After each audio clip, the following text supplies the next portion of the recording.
New York City to become a lawyer. You can't do that. You're just a girl. You're never going to make it. Why is it that when a woman wants to reach higher and become more independent, she is told that she will fail? Virginia Woolf once said, as long as a woman thinks of a man, no one objects to what she's thinking. Look around the room. You see more girls than guys here, but why is it that women are looked down on? Around the world, women are seen as the weaker gender. And Shakespeare, this issue was very prominent in his time, and he tried to bring attention to it by showing this gender inequality issue throughout his plays. Shakespeare wanted to criticize social issues that were present in his time. He brought awareness to the standard roles and ideal expectations of women by characterizing them in his plays as obedient and powerless. The women in his plays are symbols of the ideal feminine values of obedience, chastity, and passiveness. In Taming of the Shrew, Katharina was personified as a shrew, because she was aggressive and assertive. She reluctantly became a submissive housewife because of her husband's taming. Women today are expected to follow their husband's every wish, and they are expected to stay in the house cooking and cleaning for their family.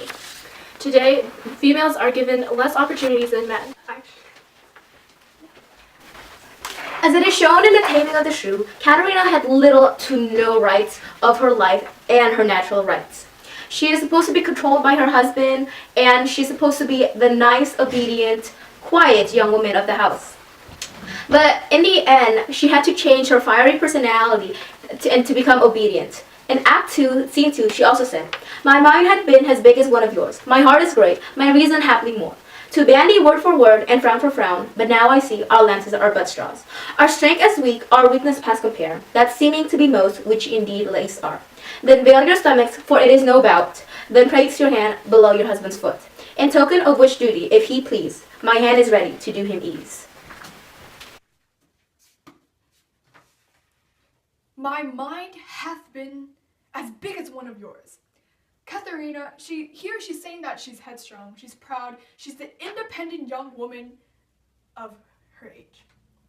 But then it all goes downhill from here, because she says, "But now I see our lances are but straws." Lances, straws. Lances are associated with weapons, and now they're reduced to nothing but straws. She's saying here, and let's continue on the speech, she says, "Our strength as weak, our weakness past compare." And so, if their strength is considered weak, then weakness would be nothing. It would be even worse. Is that so? And so she's describing her transition. She's explaining it to her audience. And here, finally, she says, you're supposed to place your hands below your husband's foot. She's saying it is your duty to serve your husband. Now, Catherine's speech, it was quite ironic of that time. So Shakespeare, he knew, had he put this speech into his play, had he brought forth the message that women were supposed to be liberated from their husband's, dominance, the play would have been a complete flop. It would have been a failure because it went against society's conformity, the society's image of a woman's mold in that time. It would not have been successful. So what Shakespeare does, he changes it, and he subtly puts in this feminist message of his, and in doing so, this play was a great hit. It was quite popular, and it was considered a comedy, but the truth is that there is a hidden feminist message within Katharina's transition, her entire speech. It just reflects this, and so in doing so, Shakespeare, he slipped this feminist message past a highly misogynist audience of that time. And this just proves how much he was a master. He's such a great master of psychology in doing so. Yes. One of the most prominent and well-known characters in Shakespeare's plays is a girl by the name of Juliet Capulet. Juliet is described as a submissive and disciplined woman her role is to marry a wealthy man by the name of Count Paris. However, when Juliet disobeys her parents and refuses to marry Paris, she is disowned by her family and abandoned by them. Juliet is a prime example of how in society, women's role is just to marry a man, even if she doesn't want to. another one of Shakespeare's work, Hamlet, Gertrude, the mother of Hamlet, is looked down as an unfaithful woman with no family values because she married her dead husband's brothers. When in truth, she's just the woman who knows what to do with her body and what it wants. But she's looked upon as a whore, much like today's view of slut shaming. Shakespeare increased and drastically changed the personality of both Gertrude and Ophelia. Gertrude as a lusty young woman and Ophelia as a weak-minded woman.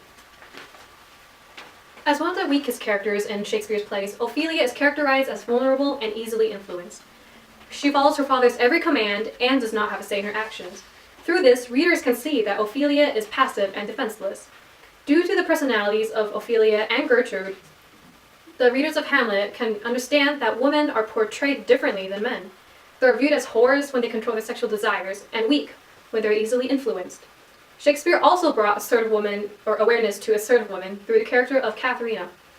Readers can see that Katharina has gone through unfair treatment because she has a bold and confident character. Shakespeare recognized the injustice between gender roles and mocked the society's standards by incorporating his female characters as society's ideal women. During his time period, gender roles were established, and changing these set roles were daring and bold. Although he did not completely stand up to gender inequality, he incorporated some of his ideas into his plays, and that was enough for his readers to notice the injustice among genders. In 2013, the UN Women showed what society's true opinions of gender equality, women gender equality, that is, through top Google suggestions of women shouldn't, women cannot, women need to, or women should. The results are terrible. The outcomes coming up with women shouldn't work, women need to be put in their place, women can't be trusted, and more. 3 years later, we decided to see if these suggestions hold true, with the keywords, women shouldn't. It is 2016, and people across the globe still believe that women need to work. They can't work, actually, that they can't drive. In Shakespeare's time, several hundred years ago, gender inequality was very prominent. Most women didn't even receive an education, and for the ones that did, they took an easier course of study than men. Along with the lack of schooling, in England, women could not vote and had very few legal rights. Even in universities like Cambridge and Oxford, women could not receive degrees until the 20th century. The most a common woman could hope for was to pick up basic education in reading and writing. However, in the upper classes, women did receive a better education, and a few of them performed very impressive feats in their life, such as Anne Bacon, who was able to translate 25 Latin sermons, and Queen Elizabeth, who ruled all of England during that time. However, apart from those exceptions, the women in the upper class did not fare much better. Their better education still did not allow them to become politicians or doctors or business people because they were women. So, and they did learn several languages, but they could not utilize them because they were women again, because they couldn't become politicians and business people because of it. So apart from the better education, the women in the upper class had the same problem as the common women. Today, this issue is still prominent. In most countries, women aren't even allowed to be educated. In Saudi Arabia, women are not allowed to drive, and in the United States, women only make 82% of their male counterparts. In the workplaces, women are called controlling and pushy when they are being assertive. However, if men do the same, they are known as symbols of authority and are respected. In society, men are given an unfair advantage over women, and women are still being discriminated. Shakespeare gives a lot on today's view of the natural world. Now women can be seen as the inequality that they call the difference between men and women. Another example of how women were treated differently is how Juliet, how she was dropped immediately by her family when she refuses a marriage, and how Gertrude was always called a whore, and how shrews such as Katharina should always be tamed and controlled by her husband. As Shakespeare's works such as Taming of Shrew, Hamlet, and Romeo and Juliet, and more are being presented to a wider audience, a ripple is reverberating through society. The issue of women's equality is being brought into the light, and even though women have more rights than they did before, they're still being discriminated by society. By combining our efforts, this issue will be resolved.